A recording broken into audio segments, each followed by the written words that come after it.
Virunga mountain chain in East Africa. Stunning, beautiful, and boasting one of the most diverse habitats on the continent. This is where to find the true kings of the jungle. More than half of the world's population of endangered mountain gorillas live here. And I've come to meet a few of them. Duly sanitised and ready to start the climb to the gorillas, we have to wear masks throughout. Obviously this is to protect ourselves, but more importantly, to protect the gorillas from us. Quite right too. Onwards!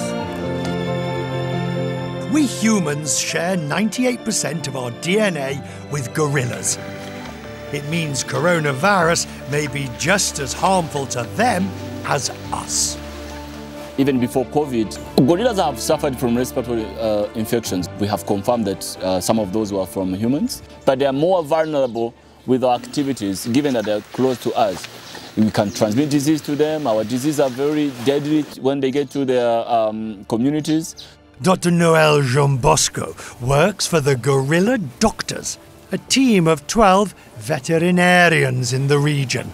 His patients have been more prone to catching human illnesses for more than a century, ever since the expansion of agriculture in the area. This susceptibility to our illnesses, combined with historic hunting of gorillas, was disastrous for the population. In 1933, King Kong movie.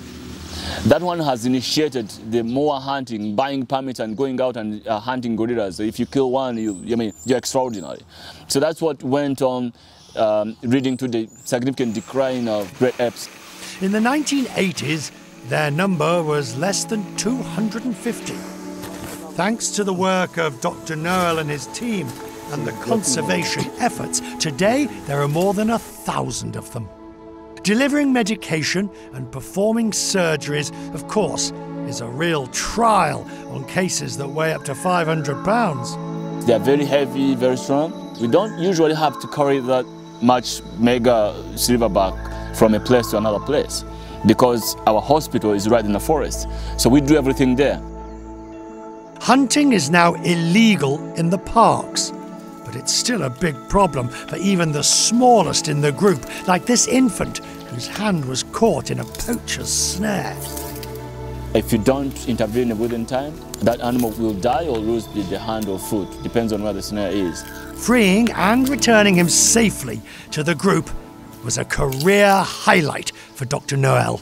The feeling, well, you're making a difference. It's very unique. You see how much you're contributing to the using veterinary science to restore a population. It's really beyond imagination. You feel like, wow, I'm there. As for me, observing these miraculous creatures so close to us and so threatened by what we do. It's difficult to express how overwhelming it is to be in their presence and watching the interplay, trying to work out what's going on between the silverbacks and the blackbacks and the kids and the rough and tumble and the internal dynamics, and then they just wander off, leaving us wondering